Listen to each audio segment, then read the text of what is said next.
Okay, so just remember that when we're doing questions like this, I would try to maybe take note of the fact that I can't factor anything here. So I'm going to I usually always start just by plugging in that -2. And let's see what I get from there. So if I plug in -2, oops, I do not want yellow. We can't see that now, can we? Here we go. So if I plug in -2 in the top, I'm going to get 4 plus 5. If I plug in -2 into the bottom, I'm going to get 1 minus -2. So that's 9 over 3, which is 3. Oops, make that look like a 3. And there's your answer for number 2. All right, so let's move on to number 4. Now, number 4, I am going to plug in the same, I'm going to do the same thing I did for number 2. So I'm going to plug in 3 into the numerator, and I would get 9 plus 6 over 3, which is 15 over 3, which will reduce to 5. Okay, now number 6, we're doing the limit as x approaches 1. Now remember, if I don't have a little plus or minus to the right of the number, then I have to take into account the limit coming from the left of 1 and the right of 1. Well, this is the limit as x approaches 1 from the negative direction, right? Because these numbers are less than 1.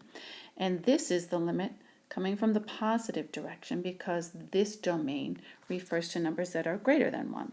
So I have to plug in 1 into both the numerator and the denominator and see if they end up the same. So if I plug in 1 into the not the numerator, what am I talking about? Into the top part of the piecewise function and the bottom part of the piecewise function. So if I plug in 1 into the top part of the piecewise function, you should see that I get 4. And then if I plug in 1 into the bottom part of the piecewise function, I get the square root of 16, right, which is also 4. So right here you see that those guys are the same, right? So my limit from the left, which is right here, is 4. My limit coming from the right is 4. So then what that means is the limit as x approaches 1, g of x will be 4. And there's your answer. Okay, last one. Let's look at number 8. Now, let's be a little careful with this one because this one is saying, again, like number 6, as x approaches 1. So remember, we have to take into account that we're coming from the left-hand side of 1, so numbers that are less than 1, and coming from the right-hand side of 1, which are numbers bigger than 1. Well, you can see, this was my answer key. You can see here that this domain includes 1, and this number is less than 1, and this number is larger than 1. So really all I have to do then is plug in 1 right here. Okay? All right.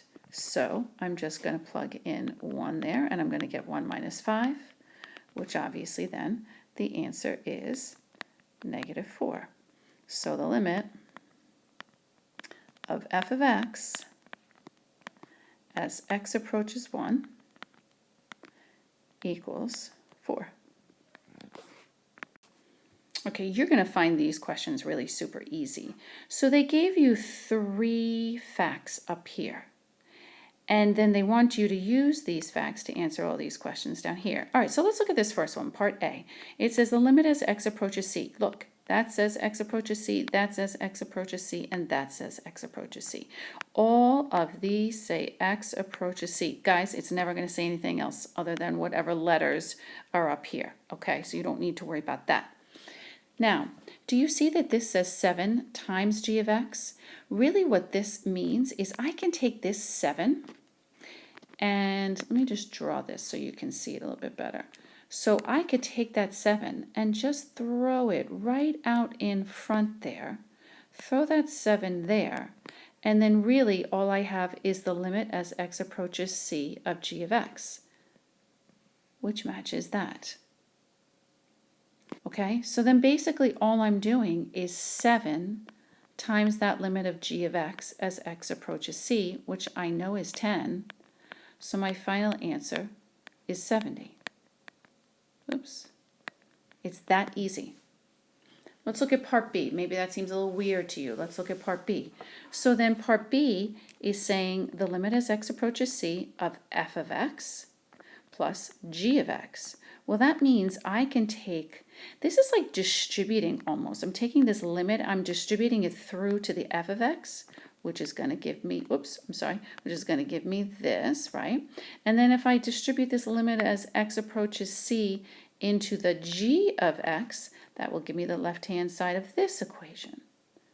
So then all I'm really doing is taking the value of f of x, which I know is -3, and then the value with g of x, which I know is 10, and I am going to add them. It is really just that easy.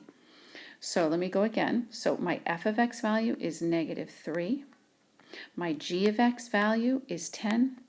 So the answer is 7. Okay, let's look at C. C, same deal.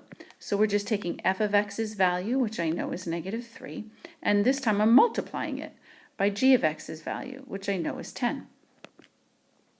So all I'm doing here is -3, times 10.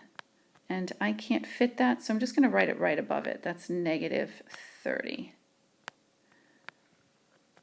Okay? All right. So let's look at D. So D is 4 times f of x. So I am going to do 4 times the f of x's value, which is -3. Then I'm going to subtract 6 times h of x's value, which is 5. So now all I need to do is work that out. So that's going to be -12 minus 30, which is going to be -42. Okay, see how easy that is? All right, let's look at the next one. E says f of x, and then I'm just going to square that. So that's really -3, and that quantity is squared. Okay, so just make sure that you have +9 and not -9. All right, F. So we've got g of x, which is 10, over h of x, which is 5. So my answer there is 2. Okay, H. So I have 1 plus, and my g of x value, which is 10. So my final answer there is 11. Okay, and make sure you're taking notes in your notes packet. Okay, so if you got anything wrong, just make sure that you go ahead and fix it. All right, last one, I. So I've got 3 times your f of x. Now let's see, our f of x is -3, right? Over, and then we have 5 plus your h of x, and my h of x is 5. So that ends up being -9 over 10. Wish you could do that all year, right? And I think that's it, right? We're done here.